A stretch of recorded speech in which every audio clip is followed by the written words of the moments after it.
you will only have 15 minutes of freedom here in the UK. So let me tell you the plan. The plan is in Oxford, and this has just been passed by the council, to divide the city here into, a bit of a squiggly city, into 6 parts. So 1, 2, 3, 4, 5, 6.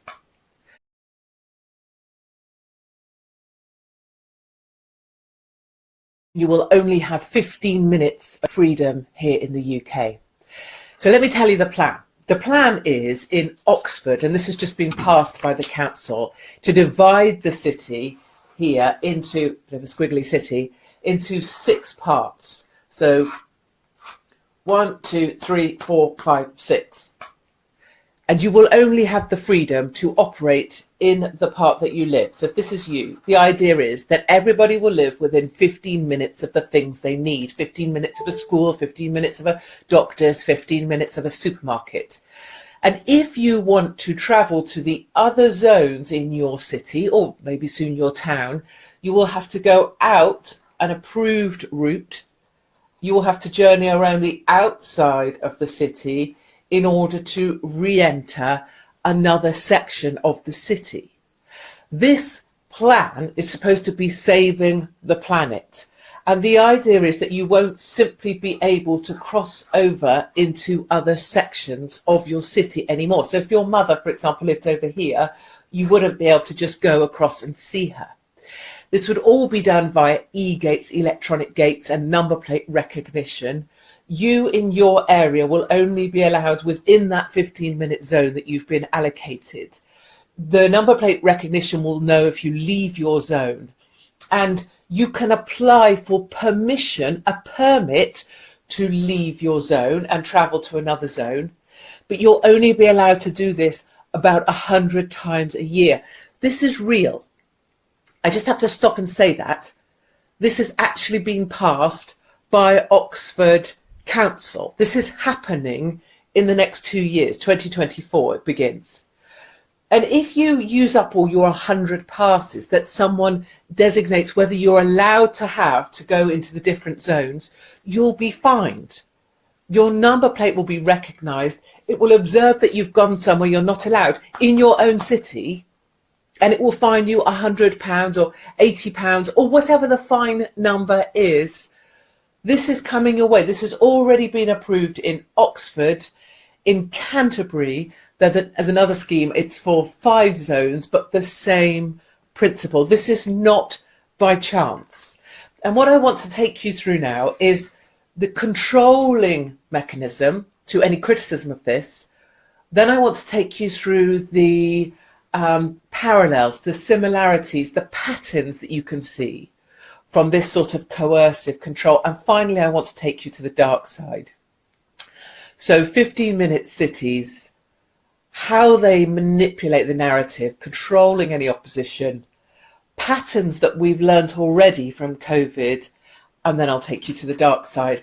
So when you're locked into these neighbourhoods and you're only allowed within 15 minutes of your home address, the way that they're going to and are already controlling the conversation, and think back to COVID, think back to COVID, think back to COVID, they're creating fact checkers.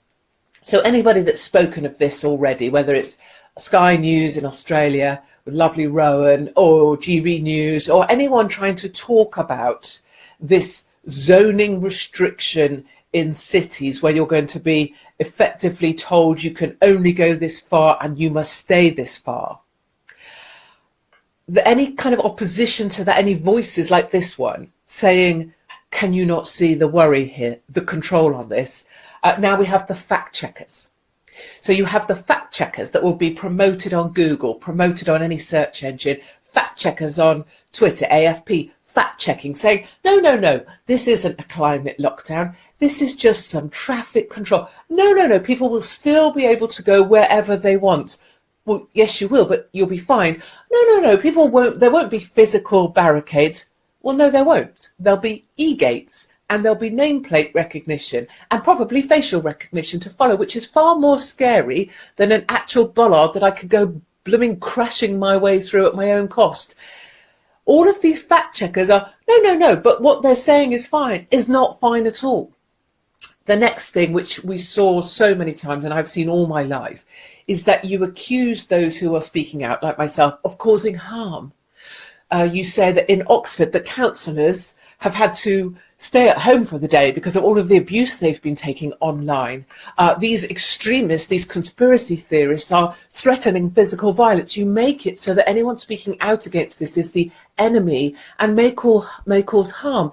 And this maybe should be policed. And shouldn't we be policing the speech of those who speak out against 15-minute cities or being told you're not allowed to drive where you want to anymore?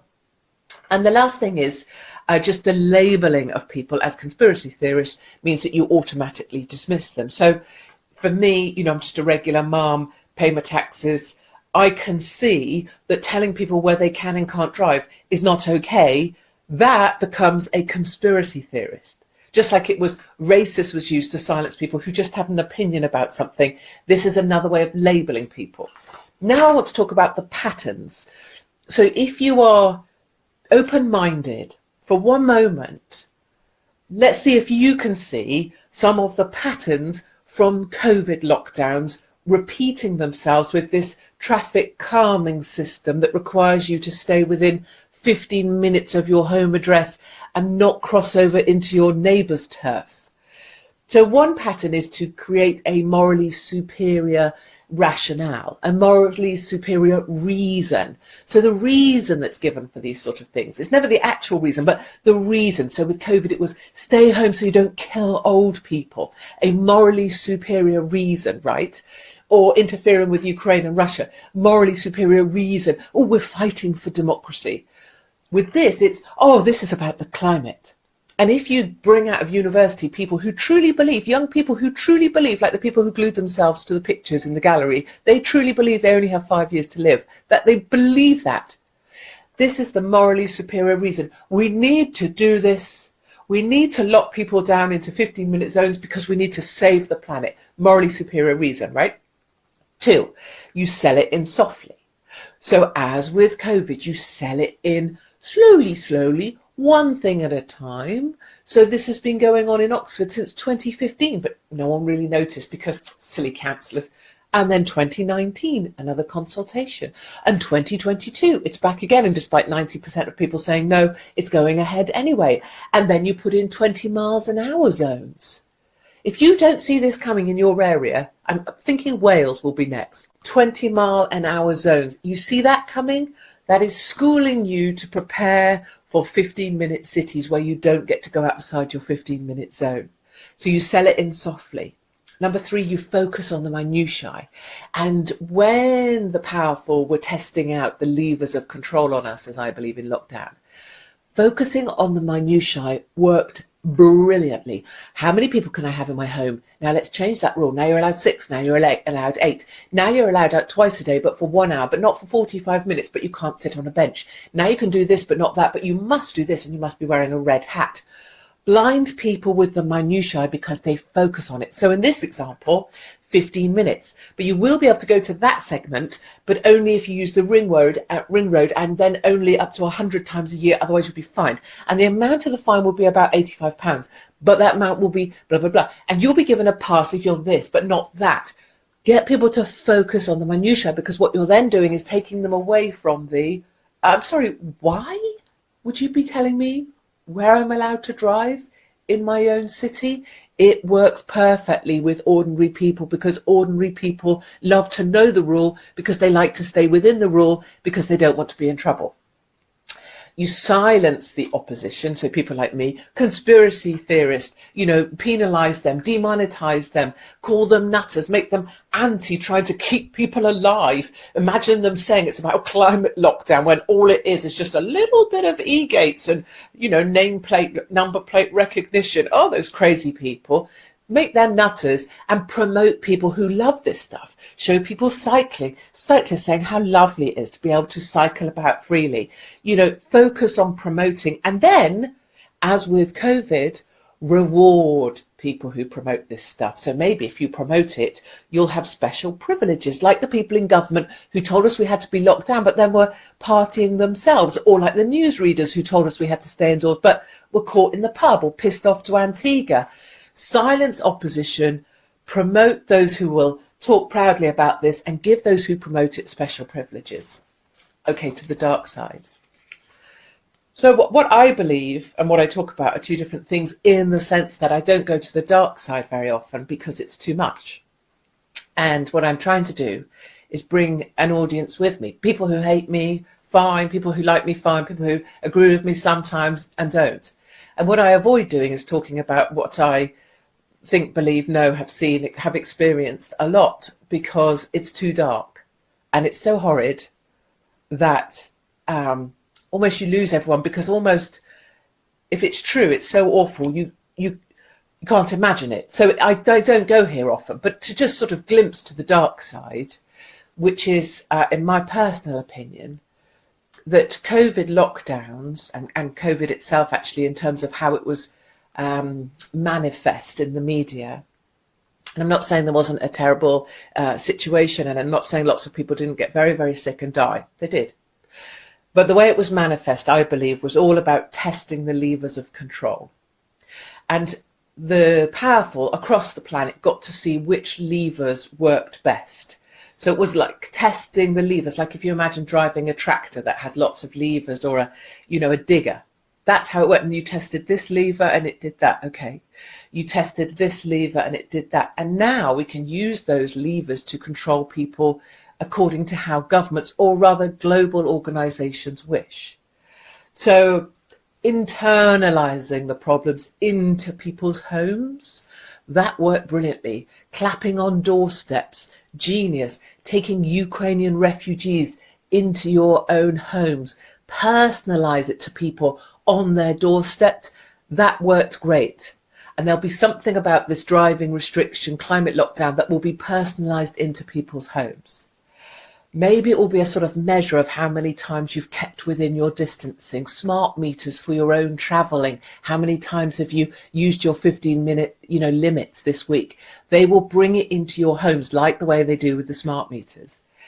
Compliance, pushing this idea that if you're compliant, you follow the rules, you do what you're told, your life becomes easier. But if you disobey, if you break the rules, we're going to crush you. So in the same way that maybe a Tommy or a me needed to be crushed, or a Belfield, crush you to the point of taking everything you have and making it so that your life becomes unlivable. Crush people who disobey to teach others a lesson that compliance is the only way that you're going to get through this. Make people enjoy small worlds. Reward small behavior, small thinking. 15 minutes. Stay within your zones. Yeah, just wear your pajamas all day. Don't even bother going out. The government will give you everything you need if you just stay inside, stay on your screens, stay locked down, get smart. Don't try and go out. And people who made effort, who made endeavour, who adventured, who want to take risks, people who will throw themselves off a mountain or out of a plane, or will risk their home to make a business work, employ people even though it's a pain in the ass, crush them down. Make it such that their life is so punitive, they get not only to the point of wondering why they bother, which we all get to, but just thinking, God, I don't think I can do this anymore. And those are the levers of power that were tested during COVID lockdowns and can be applied magnificently in the darkest way to the new climate lockdowns, which you're not allowed to call climate lockdowns already. I so absolutely anticipate this will have a warning on it if it's even left up. And very soon, instead of the COVID information you'll be required to read, it will be climate information you'll be required to read, and this will become misinformation. So that's where we're headed. 15-minute lives, taking away your very freedom to just go where you want and how you please, focusing on the minutiae so that you lose that sense of questioning what this is all about, and most importantly, making it so that small people, ordinary people, just become data banks living in high-rise houses above public transport systems and are curtailed in their every living moment to what they're allowed to do, where they're allowed to go, who they're allowed to talk to, so that unnecessary consumers, the ordinary people, are shrunk away until they are at a necessary number for the data that can be garnered from them. Like I said, that's the dark side. But top level at the moment, two important things. Number one is every time and this is in life generally, but when you feel minutiae, and I get this feeling very quickly, particularly at airports, flying, how long have you got that left? Anytime there's rules coming around you, be aware. Be aware that someone is trying to make you smaller, control you. This is how I felt acutely and exquisitely painfully for most of my life. Someone is trying to make you smaller. And as soon as you feel that, your antennae should be up, right? Your sensors should be up, and you should be saying what's going on. And that's exactly the point with this climate lockdown, driving restrictions, sorry, that's all they are, of course, is your whole body should be thinking, but wait a minute, it's my car, I paid for it, I want to get in it and drive where I want, when I want, without anyone telling me. That should be more your response, not, oh, how many miles am I allowed to go? Oh, how many passes can I get? No. That's my car.